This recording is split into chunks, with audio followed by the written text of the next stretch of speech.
Perek Mem Ches. We're holding in the middle. We discussed last week the birth of Moshe Rabbeinu and how he ended up in the house of Pharaoh. Now we're going to discuss about the early life of Moshe Rabbeinu. So afterwards, V'chol b'nei Paltin shel Pharaoh. V'chol b'nei Paltin shel Pharaoh, all the members of the household of the palace of Pharaoh, hayu megadlen Eisav. They were the ones who raised Moshe Rabbeinu. Shneimar, as it says in the pasuk, Vayigdal Moshe vayetzel Echav. Moshe Rabbeinu grew up, and then he went out to his brothers. That sounds like before he grew up, he wasn't with his brothers. Where was he? He was in the palace of Pharaoh. V'yatza Moshe b'machane Yisrael. Moshe Rabbeinu went out to his brothers. He went out to the campment of Klal Yisrael, where the Jews were. V'ra Mitzri shehika echad b'bnei kahasi shoyim echad meshevet Levi. He saw an Egyptian man hitting a Jewish person who was from one of the sons of Kehas, who was his brethren from the Shevet Levi. Like it says in the pasuk, Shneimar, it says in the pasuk, in Parashat Shlomis, Vayar ish Mitzri, make ish Ivri me'achav. That Moshe Rabbeinu saw an Egyptian man, make ish Ivri, hitting a Jewish man me'achav from his brothers. So the Radal explains what the drush is. It can't be literally his brothers, because we only find that he had one brother, and that brother was Aaron. But it says me'achav from his brothers. So it must be talking about something else, not literal brother. Maybe it means like, let's say, his first cousins, right? Which is like the next degree of brother. Not that they share the same father, but let's say they share the same grandfather. So that means that this person that was getting hit by the Mitzri was from Shevet Kehas. He was a Levi. From which son of Levi? From Kehas, who was Moshe Rabbeinu's grandfather. The Radal points out. Why do you have to come on to this Perush here? Why can't it be like in the colloquial usage of the word from his brother, like from his people? From his people. Because you're right. Usually that's how we would read it, and if we didn't have the medrash over here, that's really how you would read it. Me'achav. In fact, other midrashim, as the Radal points out, say that this person who was being hit wasn't from Shevet Kehas. He was actually somebody from Shevet Dan. Which, so in that, if you learn like that, then Me'achav just means from his brethren, like another Jewish person, a fellow Jew. But the Pirkei de Blazer is dafka learning that it means from Shevet Kehas. Why? It doesn't say why. But we're gonna see an explanation. Maybe why. Let me ask you this: when Pirkei Eliezer does something that's so like this is radical. Yeah. This is a radical explanation. This is a radical explanation? Yeah, it's different than anything we would, normally think. So, and to have no basis for it, what's in the Pirkei Eliezer that he has this particular insight? Well, I'm not saying he's wrong. I'm just saying, where's he coming from? What does he see? I'll tell you one thing in the psukim where he's coming from, and then I'll tell you another thing from Rav Shlomo Kluger, maybe another idea of where he's coming from. In the pasuk, look closely what it says. See, I'm trying to get a taste for what makes Pirkei Eliezer different. Look what he brings the pasuk. Vayar ish Mitzri, make ish Ivri me'achav. Now, if the term me'achav in this context meant like just a fellow Jew, then it's just superfluous. Just say, he was hitting a Jew. We know Moshe Rabbeinu is Jewish, so he was hitting a Jew. Make ish Ivri. Why does it have to say me'achav? That sounds like he was more closer related to Moshe Rabbeinu than Stam, just a regular Jew. So maybe that's why Pirkei de Blazer wanted to say that he's dafka from Shevet Kehas. Another nukuda is like this. Rav Shlomo Kluger, independently of Pirkei de Blazer, Rav Shlomo Kluger in his Sefer Imrei Shefer on Parshas Shlomis, he asks the following question. Let's finish the story. So what happened? So Moshe Rabbeinu went out to the Jews, and he saw this Egyptian man hitting another Jew. So what did Moshe Rabbeinu do? It says, Hischel mekara leisei v'natal b'cherev sfasav v'harogay. Moshe Rabbeinu started to curse this guy. The way we have the Pirkei de Blazer says, he started to curse him, and he took the sword of his mouth and he killed him. And he buried him, he hid him inside Machane Yisrael, the encampment of the Jews. The way the Radal has the girsa, it says, he cursed him by taking the sword of his mouth, and he killed him, and he took his body and buried him in the Machane Yisrael. One second. And the Radal says that other Girsayos don't even have the word v'notal at all. It doesn't say that he took him at all, whatever. But the point is that Moshe Rabbeinu killed him. We're going to see later on that it means he killed him by mentioning the name of Hashem. Chayrev Sfosav, the mouth, the sword of his mouth. And he went and he buried this guy in the Machne Yisrael. Shenamar v'itminehu b'choil. He hid him in the choil. Choil literally means the sand. But the Medrash says, v'ein chol el Yisrael. Whenever we say chol, in the Psukim, sand, it's a remnant to Klal Yisrael. Shenamar, because it says in the Pasuk, v'haya mispar b'nei Yisrael k'choil hayam. The amount of Jews is going to be like the sand on the beach. So we see that chol is a reference to Klal Yisrael, so Moshe Rabbeinu buried him in the place where Klal Yisrael was living in Mitzrayim. Yes? What's the ratio? Am I correct in understanding you're saying that he cursed him and then he killed him? Right. Why was it necessary to curse him if he was going to kill him? If you know anything about murder, okay, about killing, it's completely superfluous to curse the guy first. Why did he curse him and then kill him? So the way that we have the gears over here in Pirkei Avos, it sounds like he cursed him and he killed him. The way the gears that I read from the Radal sounds more like he killed him with the sword of his mouth, meaning his curse killed him. Chazal and other places say that he whispered, he said a certain name of Hashem, and that's how he killed him. Fine. That's my understanding of it at this point. But Pirkei Eliezer, it sounded like they were two independent. No, I think it's one thing. He cursed him, and his curse killed him. Yeah. Okay. Good. Okay. So Moshe Rabbeinu goes out. He sees this Egyptian guy hitting a Jew, and Moshe Rabbeinu, gets up and he curses the guy, and the guy dies, and then he buries him in the Jewish encampment. Now, the Rav Shlomo Kluger in the Sefer Imrei Shefer and Parshas Shlomis asks a very interesting question. It says like this: why did Moshe Rabbeinu? What does he do? He comes in onto the scene. He sees this guy hitting a Jew, and all of a sudden he decides he's going to curse him and kill him. Why did Moshe Rabbeinu try to find out what happened? Maybe the Egyptian guy is in the right. Maybe the Jew deserved it. Maybe there's a reason why he's hitting him. So Rav Shlomo Kluger says there's a Gemara in Sanhedrin Daf Nun Ches Amud Beis that says that if a guy hits a Jew, the guy is chayav misa. So he says, even though we have such a Gemara that says if a guy hits a Jew, he's chayav misa, but that's only if he hits him for no reason. If there's a justification for him hitting the Jew, so then he's not chayav misa. And he says even more than this. He says, Pharaoh made a decree that all the Jews are slaves to the Egyptians. So Pharaoh made such a decree, and we have a halacha, that dina de malchusa dina. Whatever the government of wherever you live makes a law, that is the law. So Pharaoh made a law that the Jews are the slaves of the Egyptians. The Jews are slaves of the Egyptians. So then, if the Jews were their slaves, so then it's justified for the master to hit the slave. If you're not listening to the master, or whatever, so the master's allowed to hit you. So when Moshe Rabbeinu came and saw this Egyptian hitting the Jew, why did he go, okay, why are you hitting him? And then see, okay, does he have a good reason or does he not have a good reason? Instead, no, he goes, he sees him hitting him, all of a sudden he goes and kills him. Why didn't you try to fight it?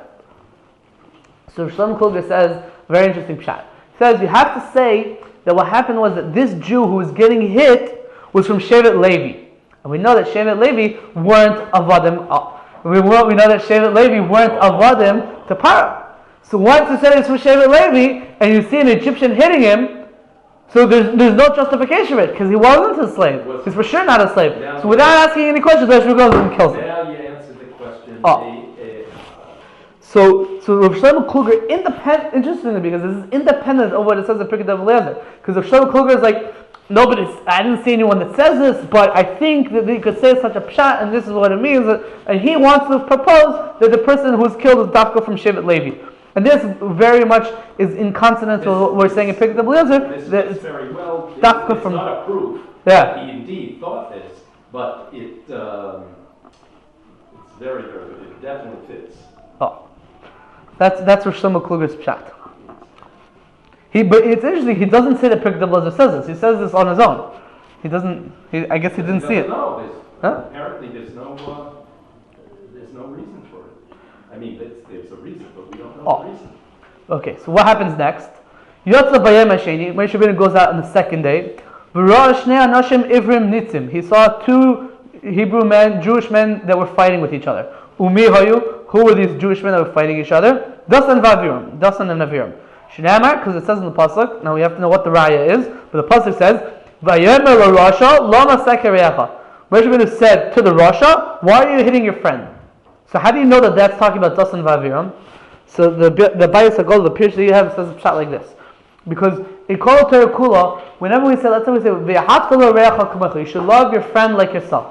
Right? Or in other places, like "Shor re'echa" or whatever. Whenever the Torah says the word re'ah or re'echa, so Chazal understand that re'echa means dafka your friend, but somebody who's doing averas, a Rasha, he is not called your friend. Right?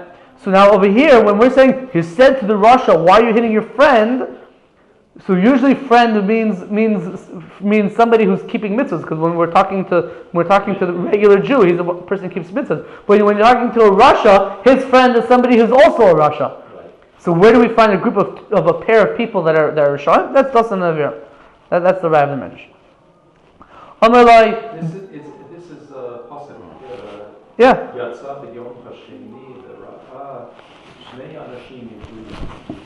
Yeah. That's that's the words of the Medrash. That's the Medrash. Yeah. It's a paraphrasing of the Psukim. In which case, it's very interesting. Here, he doesn't say Achim. Right, no, he's paraphrasing the Psukim. Anashim Ivrim. Yeah, just some Jews. But it's different. Right. It's not his brothers. Right. And we know Dasan and Aviram weren't from Shevet Levi. Dasan and Aviram were Dafka from Shevet Reuven. It's a greater proof. Yeah. The first mention is that it's a closer relationship. Right. Fine. So Moshe Rabbeinu says, "Why are you hitting your friend?" So Amalei Dasan. So Dasan says to him, "Atam mevakesh laharoigoisi b'cherev shebeficha kasher harakta samitri." You want to kill me like you kill with the sword of your mouth, like we said before that he cursed the guy and killed him, like you killed the Egyptian. Shnamar, because it says in the pasuk, "Mi samcha li'ish sar v'shefet aleinu." The guy answered back to Moshe Rabbeinu, "Who put you as a sar, as an officer and a judge upon us? Halahargeni ato omer." To kill me, are you saying kasher haragta mitzri like you killed the mitzri? And Chazal, of course, darshan from here. Halahargeni ato omer. Are you saying to kill me?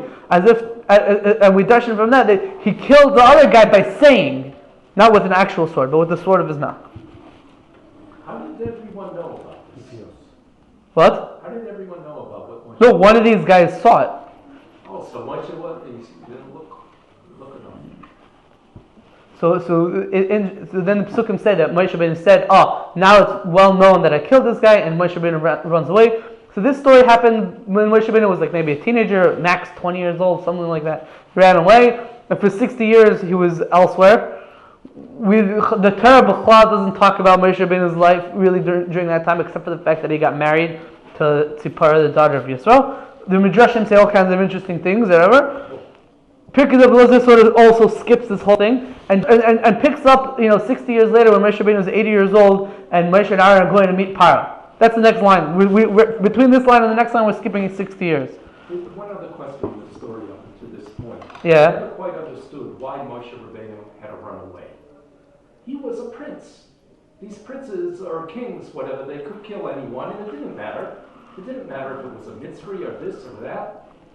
So the Medrash, you have the power of life or death. But the Medrash says that after this story, so Pharaoh found out Dasan and Aviram Taka snitched on Moshe Rabbeinu that he killed this Egyptian guy, and Pharaoh took it very seriously and decided that he's going to execute Moshe Rabbeinu. And the Medrash says that Moshe Rabbeinu, they took him out to execute him, and his neck turned into marble, and hit the other guy, and then Moshe Rabbeinu had to run away because he saw that this is a serious thing. They're trying to kill him. Yeah. It says in the Torah, he wanted to kill him. Yeah. So the question is why did he kill him? He's a prince. He's just having his fun. It could be that undermines your own, koach. I mean, if you want to take away the power of life and death from the princes, maybe some people they're going to start saying, "Hey, you don't have the power of life and death either." It's not a given anymore. Also, you want to keep it as a given. It could be also that Pharaoh knew maybe that Moshe Rabbeinu was Egyptian. So it's like, okay, he tells his daughter, I'll let you raise this kid if as long as it doesn't make any trouble and doesn't make any problems for me. But once it starts killing my people, He knew. Right? No, He it says knew. in the Torah that his Me'aldei ha'ivrim said. father, yes, Yeah. was an Ivri baby. So I don't know. He was raising an Ivri. He had no sense up until this point that maybe, according to the prophecies, that Moshe was the Savior. I don't think so. Okay. So now we skip 60 years and we're talking about Moshe and Aaron going in front of Pharaoh. Ucheshabo Moshe v'Aaron Exile Pharaoh. When Moshe and Aaron came to Pharaoh, v'amru lo, and they said to him, Ko yamar Hashem Elokei Yisrael. So said Hashem, the God of Israel. Shalach esem v'yavduni. Let my people go so that they can serve me. Amru lahem Pharaoh. Pharaoh said to them, Mi Hashem asher eshma b'kolei v'shalach es Yisrael. Who is this Hashem that I should listen to him to send out the Jews? Lo yadati es Hashem. I don't know this Hashem. V'gam es Yisrael lo yashalach. I'm not going to send out the Jews. So what do? Miyad hishlach Aaron matehu lifnei Paroi v'nasa nochash saraf. Aaron threw his staff in front of Pharaoh and it turned into a snake. Miyad kora Pharaoh lachartumim. So Pharaoh immediately called his necromancers. V'hishlicha matoisom v'nasu shem sofim. They also set forth. They threw their sticks, their staffs, and it turned into snakes. Miyad, so what happened? Miyad rotz matei Aaron ubolo lamatoisom. Then the stick of Aaron, and the Radal points out, in its stick form, not in the snake form. So the stick ran after all the other snakes and swallowed them. Shenemar vayivla matei Aaron es matoisom. The stick of Aaron swallowed their sticks. It was a double nice. That his stick turned into a snake and turned back into a stick, and then the stick went and swallowed up the other sticks. That's what the Mefarshim say. Okay? Then that was the first sign that Moshe and Aaron did for Pharaoh. Swallowing had nothing to do with snakes; it had to do with sticks. Right. Then it says, so that was the first sign that Moshe and Aaron did to show Pharaoh, the koyach of Hashem. It's not clear who it's talking about here, but I think it's talking about Moshe. He was commanded to do Yeah. the snake. Moshe stuck his hand in his. No, but 1 second. Moshe stuck his hand in his shirt or in his chest. And he took out his hand, and it was white like snow because he had saras. And then they also stuck their hand in their chests, in their shirt, and they pulled out their hand, and it was snow like white like snow, because they also had saras. And the Medrash later on in the parak says that by the Chartumim, their hand remained white for the rest of their life. They had the saras for the rest of their life. Moshe Rabbeinu or Aaron HaKohen, they stuck it in and they got saras, and then it went away afterwards. Didn't he stick it back in? Or whatever, yeah. Okay. No, so when Moshe Rabbeinu, when Hashem told Moshe Rabbeinu about this sign by the sneh, so Hashem said, okay, stick your hand in the shirt, make tzaras, stick it back in, and that's normal. That's what happened in the Torah, in the beginning. Now, when Moshe Rabbeinu and Aaron did this again in front of Pharaoh, it never speaks about this in the Torah. This is not explicit in the Torah. This whole story over here about the tzaras, the sticking the hand in front of Pharaoh, it doesn't say anything about it. That's what the Marzu points this out. The Marzu is printed a few pages later, but that's what he says. It doesn't say it explicitly. So and it's not clear over here. The first thing was talking about Aaron throwing the staff, and then here it just says his hand. So I'm not sure if it's talking about Moshe and Aaron, because once it doesn't say it in the Torah, so I don't know what it means. Okay. The Medrash says, and then etc. The Medrash saying etc. And Moshe and Aaron did a bunch of different things in front of Pharaoh and different makkahs. Every makkah that Moshe Rabbeinu, that Kadosh Baruch Hu brought on the Egyptians in Mitzrayim, the Chartumim, the necromancers of Pharaoh, also did the same thing. They replicated that makkah. Moshe Rabbeinu turned water into blood, they turned the water into blood. Moshe Rabbeinu brought frogs, they brought frogs, etc. Until Kadosh Baruch Hu brought makkah shchin, and the Chartumim weren't able to replicate. Pashas means they weren't able to replicate makkah shchin. But we're going to see that's not necessarily what it means. Because the pasuk says, "V'lo yochlu chartumim la'amad lefnei Moshe mipnei hashchin." The chartumim weren't able to stand in front of Moshe Rabbeinu because of the shchin. Question on this every year. Yeah.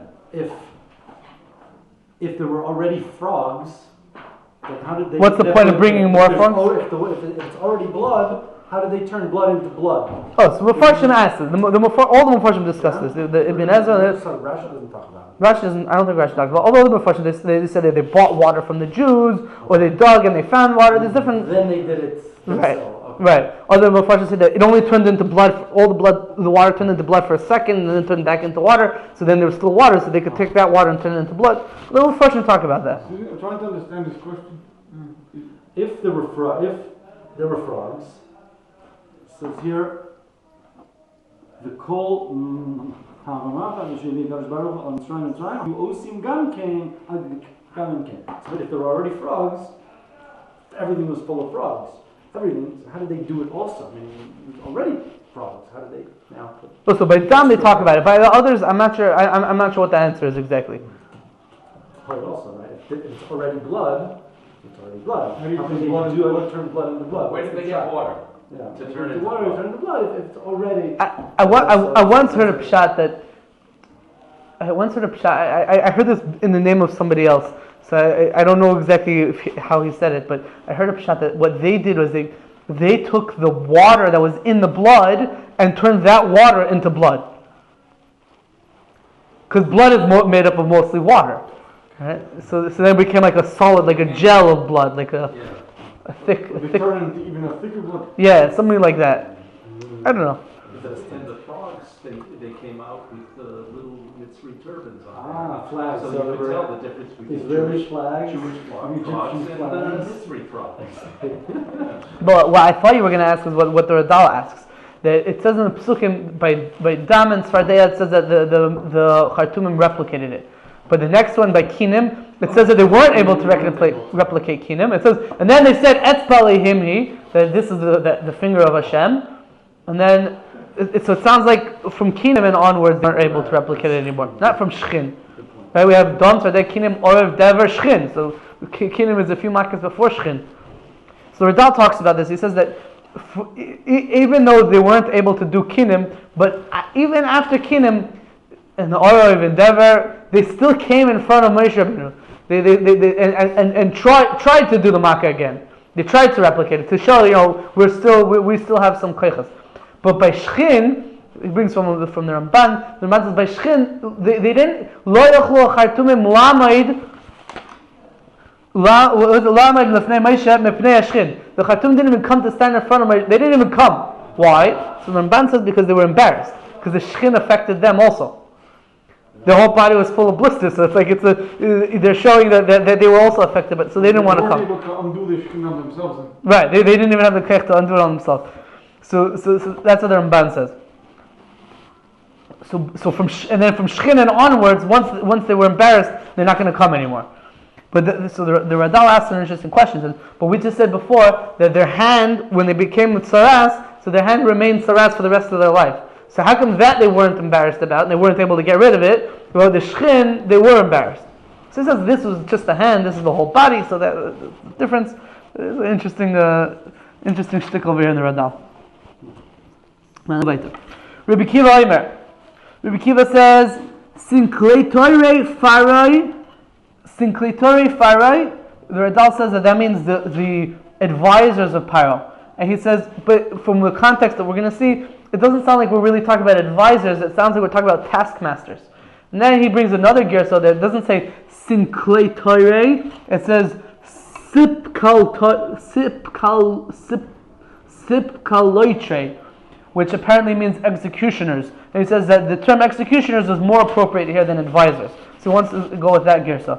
I don't know, these are probably Greek words or something, I'm not familiar with them exactly. But whatever, these executioners of Pharaoh, they would choke the Jews by the walls of their house between the bricks. So the Jews were crying or screaming out from inside the houses. inside the walls.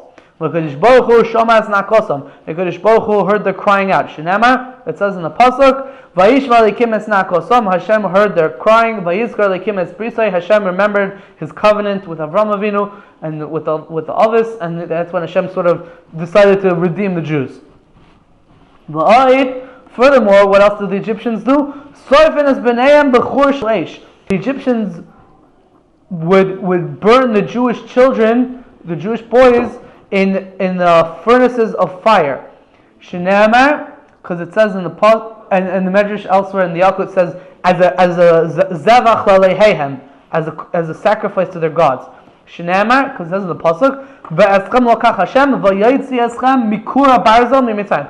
And you, Hashem, took you out and exited you from the Kura Barzel in Mitzrayim. What does it mean, Kura Barzel? Kura Barzel is like a very high temperature furnace that they use to mold iron. So that's a really hot furnace. And the Medrash is saying that they used to throw the Jewish boys into the furnace, the Jewish children into the furnace.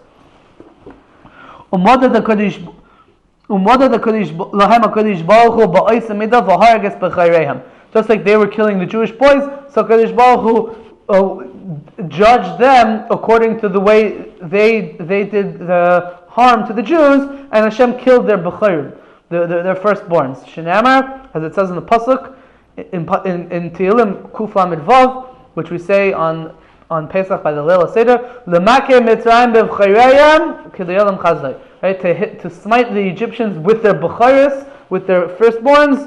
That was one of the things that we thank Hashem for. Well, they all point out that there's a lot of psukim in the Torah that Medrash could have brought. You have to know why it brought dafka this pasuk in Tehillim, which is talking about Yitzis Mitzrayim. The Chazal in the other places darshan this pasuk l'makim etzem b'vchareim to smite the Egypt with their b'chayris, with their firstborns. Darshan is a little bit differently. That on the night of Makas b'chayris, so what happened was there was a revolt against Pharaoh. The firstborns are saying, we're going to be killed. Pharaoh, just let the Jews go. I don't want to die. And so all the firstborns were rebelling against their parents and against the whole government because they didn't want to get killed because Pharaoh was being stubborn about not letting the Jews out. And there was a whole fight. And the Hashem was making Mitzrayim. He hit the Egyptians through the Bukharis, through the firstborns. Hashem was hitting the Egyptians because the firstborns went and started fighting everyone and killing people. A civil war. But that's not what the Pirkei D'Avos is talking about. It's talking about a different drasha. When the Jews came out of Mitzrayim, what did Hashem do? Hashem threw down all the icons of their abominations, meaning their idols, and they broke. Shenamar, as it says in the pasuk, uveleihem also Hashem shvatim, and about their gods, Hashem did justice. Hashem took care of their gods and destroyed them. Fine. Weiter. Rabbi Yossi says, Hayu ha-Mitzrayim mitamin es Yisrael ve'es nesheihem imo. Rabbi Yossi says that the Egyptians would defile the Jews and their wives with them. What does that mean? Te'edalacha. You should know, sheben b'noi shel Dan, a grandson of Dan, the Radal brings from the Yalkut Shemaini that his name was Biryam. Now, I looked at my Yalkut Shemaini, it doesn't say Biryam. In Parshas Emor, it doesn't say Biryam. My Yalkut Shemaini says Biryay. Beis Yud Reish Yud Yud Hey. The Radal has Beis Yud Reish Yud Yud Mem. Could be it's a typo in this print of the Radal. I didn't have a chance to look at other places.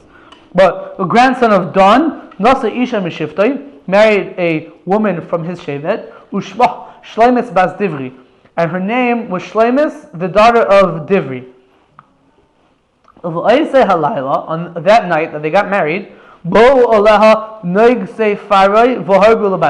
the taskmasters of Pharaoh had their way upon her, and they killed her husband. So they had relations with her, and they killed her husband, and she became pregnant. The Medrash says everything goes after the seed. Whatever you plant, that's how it's going to be when it comes out. And it's using a mashal for, it depends what parents are. Imoslik. If you plant something sweet, it's going to come out sweet. If you plant something bitter, it's going to come out bitter. So this guy, this offspring of Shlomis Bas Divri, you'll see what happened to him. When the Jews came out of Egypt, this guy was going out and cursing, the one who created us. Shinamar says in the pasuk, in the end of Parshas Emor, Vayikov ben ha'isha ha'Yisraelis es Hashem.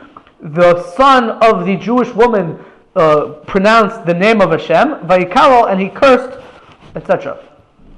So this guy ended up cursing Hashem, and then there was the whole thing what to do with him, and they ended up killing him. That's what it says in Parshas Emor. But what happened was that you see that the Egyptians were defiling the Jewish men and their wives. They forced themselves upon this lady Shlomis bas Divri.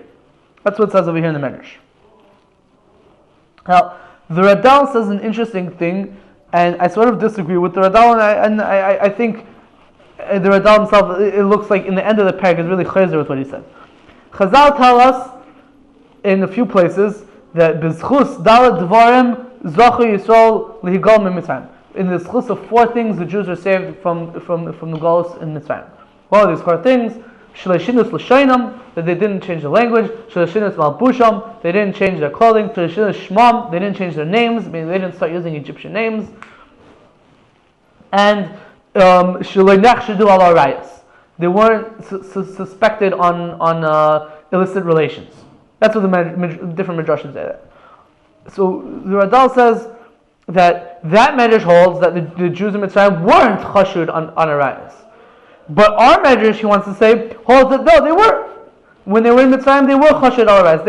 You could suspect them about illicit relations. And he says that's what it means. Metam and Israel. They would defile the Jews because the Jews were also part of that. And then he says, and if you look in Pirkei D'Belezer at the end of this parak, so it only brings 3 things that the Jews did that they were zeichet to get out of Mitzrayim. It says, actually it's slightly different from the list that I said before. It says Shloi Shinos L'Shaynam, Shloi Haya Behem Lashon Hara, and Yichud Hashem. Whatever that means, we'll get to the end of the parak. But above there, it doesn't say Shloi Nachshudu Al Arayis. So it says, Alamai, you see that Pirkei D'Belezer holds that they weren't Chashud Al Arayis. That's what the Radal says. Now, I think the Radal is wrong, and I think Chas v'Shalom to say such a thing. I think no, really, they were not Nachshad al Arayis, just like it says in the Midrashim over there. What are we saying over here? Here, the Egyptians forced themselves. They were ma'anas them. There was the Einus Rahman Apatre. They're not culpable for what they were doing under Einus. They were forced. The Medrash is saying, they didn't do it willingly. Here we're saying they did it, but it wasn't willingly. What? I heard there's something else. It says that in all the years of Yisrael and Mitzrayim, even Ba'inus didn't do it. Besides for here, yeah? It says even Ba'inus? I think they didn't have any kind of, this is the only story where they... So in that Medrash that says Shloi Nachshadu Al Arayis, it says because you see that in all the years of the Jews in Mitzrayim, there were no incidences between them and the Egyptians except for one, and that one the Torah was mafarsim about. This case of Shlomis bas Divri. That's what the Medrash over there says. It could be that's what you're talking about. It's not they didn't have any instance, even this. So that's the Nakud I want to say. That it could be that there is a machlekes between Pirkei D'Belezer and that medrash. Not like what the Radal says that the machlekes is was Bnei Yisrael in Mitzrayim chashud al arayis. No, father, they were not chashud al arayis. But the difference would be like this: how do you look at the case of Shlomis bas Divri? Rashi in Parshas Emor says, why was she called Shlomis bas Divri? Because she was I wrote down the Lashon Rashi. Mefatpetes b'dvarim. She was always talking. And every guy that walked by, she was like, "Oh, how you doing?" And she was schmooze with everybody. She was very schmoozy, right? So I would say that the Medrash understood that already makes it that she's somewhat guilty. So the Medrash saying there were no incidents except for Shlomis bas Divri, and the Torah is befarsim that because that's considered that even though she was taka ba'inus in the end, but she sort of opened it up and people are going to criticize me for blaming the victim, but in a way, it's like she's sort of opening up to it. So there we say, that was one instance. Masha Enkin Pirkei D'Belezer would say, no. At the end of the day, she didn't do it willingly. She was still forced. So at the end of the day, you'll say that there was metamin es Yisrael v'esneshehem imam. That they forced themselves upon her. Even Shlomis bas Divri was considered that they forced themselves on her. So maybe there's machlekes between the midrashim how to look at it. how to look at the case of Shlomis Bas Divri specifically. Is it considered like she did something wrong, or is it considered no, the Egyptians did something to her, but not that she did anything wrong? But if I had a Klal Yisrael, I would say that no one would say that they're chashed themselves.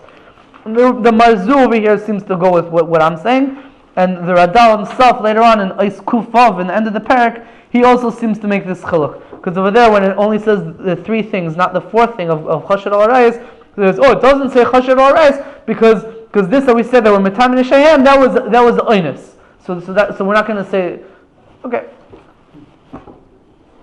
fine. The next thing. This is an interesting discussion. Rabbi Yishmael says, Chamesh etzba'is shel yaminai shel HaKadosh Baruch Hu kulon yisaid ge'ulos. The 5 fingers of the right hand of HaKadosh Baruch Hu, each one is the foundation of a ge'ulah. And we're going to explain ourselves. And we're not going to really understand the deepness of this, but we'll sort of try to understand it. Etzba Ketana, the little finger, the pinky of HaKadosh Baruch Hu, Ba Hera L'Noyach Malaset B'Teva. That is what Hashem used to show Noach how to make the Teva.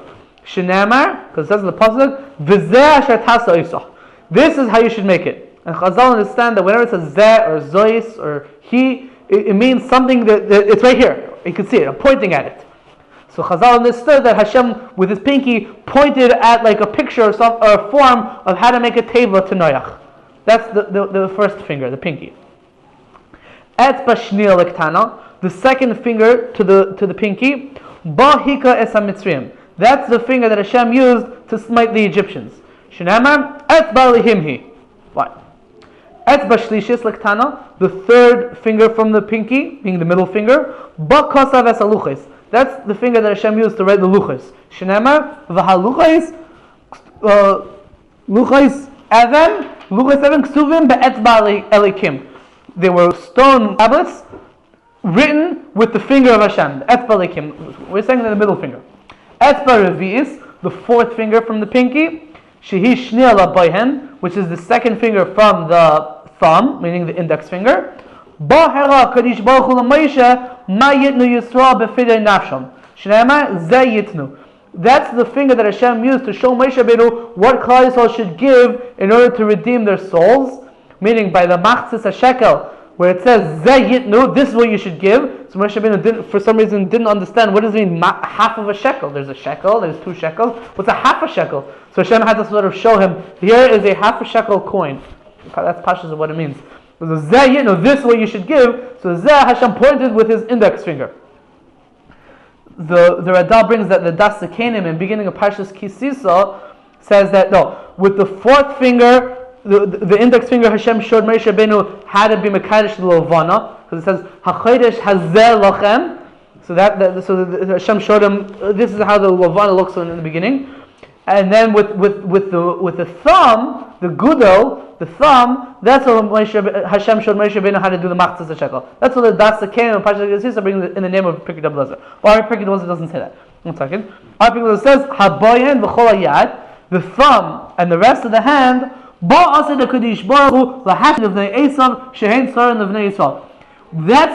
Hashem is going to use. The thumb and the hand is what Hashem is going to use to destroy Bnei Eisav, who are the enemy, who cause tzar to Bnei Yisrael, the enemies of Klal Yisrael, and to Bnei Yishmael, who are the enemies of Klal Yisrael. Shenamar Torem Yodchal Tzaracha V'Aleivacha Yikoreisu.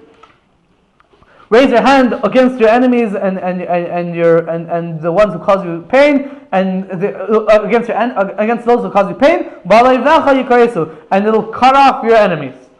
So with the thumb, that's what Hashem is going to use in the future against the guy. Okay, so we have the pinky. Hashem showed Noach how to make a teva. The second finger from the pinky. What's it called? Ring finger. The ring finger is what Hashem smote the Egyptians with. The middle finger he wrote the luchos.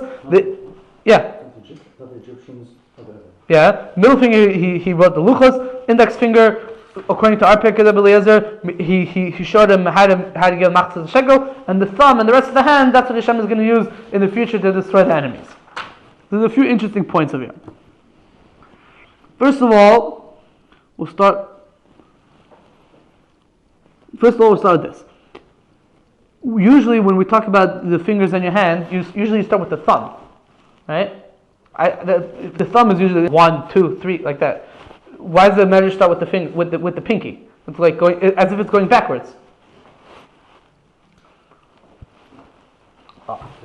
So there's a Gemara that sort of does the same thing. There's a Gemara Mesachas Ksubis Daf Hamid Beis. You know Ksubis, no? Yeah, I know this Gemara. Oh. I know where you're going with this stuff. Huh? I know where you're going with The Gemara says like this. Rabbi Elazar said, why are a person's fingers similar to pegs? So the Gemara says, what do you mean it's similar to, what do you mean why? So the Gemara assumes that what he means to ask is, why are people's, I don't see what you were showing me. Oh. Why are the fingers separated from each other? The Mepharshim say because before Noach existed, this is interesting, before Noach existed, people had webbed fingers. And when Noach was the first person born with separate fingers. That's not in the Gemara. That's not in the Medrash. But the question is, why did Hashem make, the Gemara understood, why, the Rabbi Elazar's question is, why did Hashem make it that people have separate fingers? Why not webbed fingers like other animals and like people were originally? So the Gemara says, if that's what your question is, so I'll tell you why the fingers are separate, because each finger has a separate purpose. I'll explain in a moment. And then the Gemara says, Elamai, his question was, why do they look like skinny and like long? And the Gemara says, because it's to tell you that if you hear something that you're not supposed to be hearing, you can take your finger and stick it in your ear. That's what the Gemara says. So what is the Gemara say? That each finger has its purpose. So it's like, the Amar Mar, Zu Zeres. The pinky is the Zeres. The Zeres is used in the measurements of the Choshen.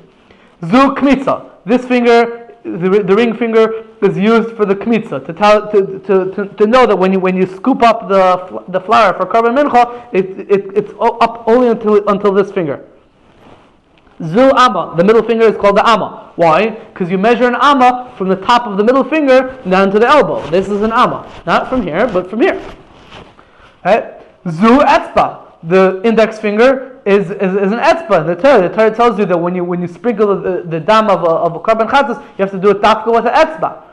Zu gudel. This is a gudel. The thumb, you have to put blood on when Aaron was becoming a kohen gadol in the beginning, and when you're matayar mitzvah, so you have to put blood dafka on his thumb.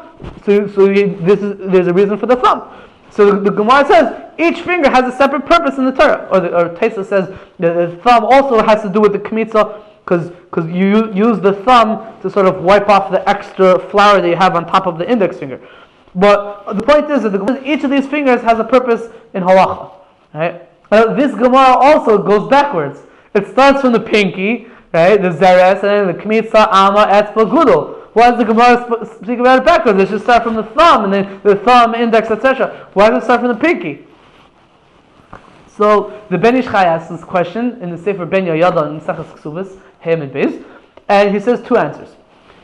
You guys have to help me figure out what he means by this. But he says, like, the first answer he says like this: that there's a difference between when a person takes something and when a person gives something. Says, for some reason, I don't know where maybe figure out where he's coming from, but when a person takes something, so he takes it first with his thumb, and then index finger, middle finger, ring finger, and the pinky. First, when you take, the thumb is first. When you give, somehow the pinky is first. I guess the word is like this: like when you take, like you put something in your hand, then you go like this, and you hold it in your hand. I don't know. But when you give it, so you like open your hand like this. I don't know where he's coming from, but that's what he says. It says, so the Gemara here is trying to teach you that the ikr is giving, not taking. The ikr hanhaga of a person should always be to give, not to take. So that's why it started from the pinky, because that's the ikr hanhaga of a hand. The ikr hanhaga of a hand is to start from the pinky, to give, not to start from the thumb, to take. That's one pshat from the Ben Ish Chai. The other pshat, he says, that the shla, I didn't have a chance to look at the shla, maybe I couldn't find where it was, but the shla says that the 10 fingers of the hand represent the 10 commandments, the Aseret Dibros. And according to the Cheshvan of the Shla, the first one of the Aseret Dibros, Anoichi, is the pinky of the right hand. And then the second one is the ring finger of the right hand, Layil, and etc., etc., etc. So according to that Cheshvan, it starts from there. So that's why the Gemara wanted to start from there. This is what the Ben Ish Chai says. Okay. That's one point about this. When you do it with Oh, on yeah. the table, Yeah. okay, that's the only time it becomes natural that the pinky starts and that it goes like that. Why on the table? Do it. That's all. It's not. You can't start with the index finger. Okay. When you're doing it in the air, you can't go like it's a graceful action like this. Okay. But when you're laying it down on the table, it starts with the pinky. Why? It just does. It doesn't. That's the way the hand. Does it? I don't know. Okay, fine. I'll take your word for it. Fine. So that's one point over here. Why it started dafka from the pinky instead of starting from the thumb. Another point. What, you want to say something? I just thought maybe that there's an increase in the greatness of each one, and at the end, the gudel is like the bigger, thumb the is biggest. Mashiach, meaning it's the end of days. Not really. I can't really find it in here. You can't really order them. It's going in historical order. Historical order. It's not going. Yeah, I don't know. It doesn't mean it's greater. Or Not sure. Worse or less. Now here's another interesting thing. It's brought down in the Sefer Hagoyis Minhagim, an old Sefer from one of the early Paiskim. He says that there's a minig that on the Leila Seder, when you're saying the names of the 10 makas, so you take your pinky and you take a drop out of your cup of wine on the Leila Seder with your pinky. Dam, you take a little drop out with the pinky. Tzar, take a drop out. Kinim, etc. with your pinky. Yeah, and that's what it says in Sefer Hagoyis Minhagim. Now comes along the Mogen of Ram. In Hilchos Pesach, the Mogen of Ram says, no, you're not supposed to use your pinky. Which finger are you supposed to use? Your ring finger. Why? Because it says in Pinkat of Eliezer that the ring finger, the second one next to the pinky, that's what Hashem used to smite the Egyptians. So you should take out with dafka with the second finger. That's what the Mogen of Ram says. The Ramah also brings down this minig in the Darkei Moshe over there in Siman Tov Ayin Gimel, and the Ramah says that you should do it with your index finger, because it's a remes that etzbeli himhi, that the Egyptian necromancer said by Makas Kinim, they said etzbeli himhi, which is with this finger, so you should do it dafka with this finger. That's what the Ramah says. Some people, it's brought down also in the Pesachim, have a minig, they go with the Arizal and the Vilna Gaon, they hold no, you're not supposed to use any fingers, you're supposed to pour it out from the cup. You probably do like that, no? You pour it out. Little drops from the cup. You don't use any fingers. So we have a little bit more like you use the pinky, you use the ring finger, or you just pour it out. The Aruch HaShulchan already paskin halacha l'maisa. The Ovid Kamar Ovid or the Ovid Kamar Ovid. You can use your pinky, you can use your ring finger. You can pour it out a little bit. Whatever your minig is, that's what you should do. The Piskei Teshuvos and Nitei Gavril have like a whole arichas, like different groups in Klal Yisrael, what the minig of this Chassidus is to do like this, these people do like this. Interestingly, the Briskers don't do this b'chlal, because the Briskers hold that there's a din that you have to say the Haggadah on a cup of wine. And if anything is lacking in that cup of wine, so you didn't say Haggadah on the cup of wine, so you have to do. They say a story about one of the Briskers, I forgot what it was, that he was in the middle of the Haggadah, he knocked over his cup of wine and he started over. You went to the beginning of the Haggadah? You started from the beginning, yeah. What time is it? No, I'm just cold. You're just cold. What time is it though? It's 8:25. 8:25. Okay. 24. So we'll just end with this discussion over here. It says that the thumb, Hashem, that's what Hashem is going to use to fight against Bnei Eisav, which are the tzarim of Yisrael, and Bnei Yishmael, which are the oyevim of Klal Yisrael. The thumb. That's going to be in the future when Hashem comes, going to be a thumb of war. Hashem is going to destroy them with his thumb. How do you kill people with a thumb? I don't know exactly. Maybe you like Malika, like you go like this, or you just like step on them. I don't know. It's interesting. But that Hashem is going to use his thumb to destroy Bnei Eisav, which are the tzarim of Yisrael, and Bnei Yishmael, which are the oyevim of Yisrael. There's an interesting point over here that Yishmael is always called an oyev. Yishmael, when we're talking about the relationship between Yisrael and Klal Yisrael, they're always called the oyev. And when we're talking about Eisav, so Eisav has there's two terms we use for Eisav. We have Eisav soneh as Yaakov. Eisav is a soneh, he hates Yaakov.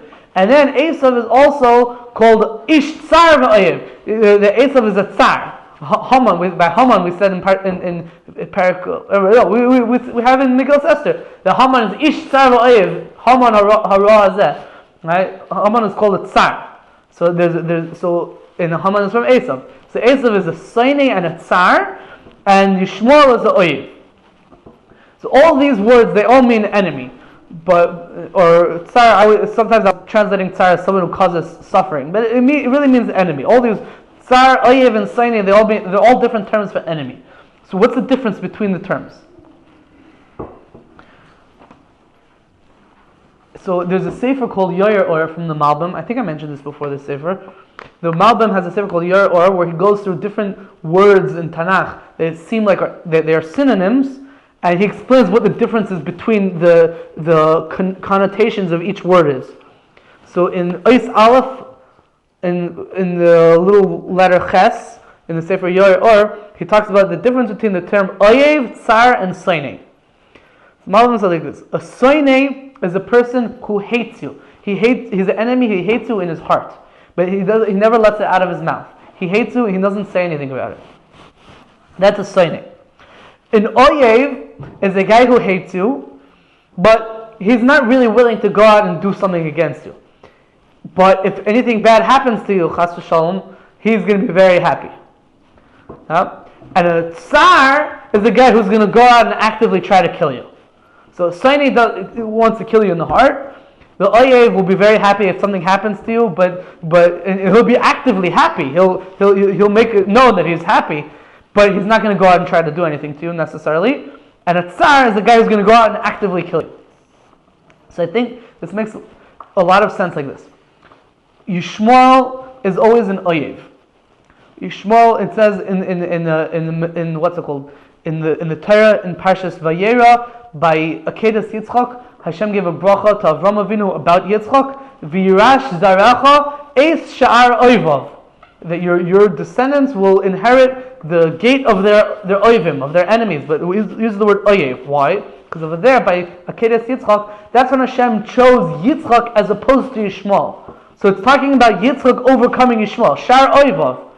Yishmael is an oyev of Klal Yisrael. The oyev, we said, is a term that means that you'll be happy at the person's downfall. You'll be actively happy about it, but you don't necessarily go out and do it yourself.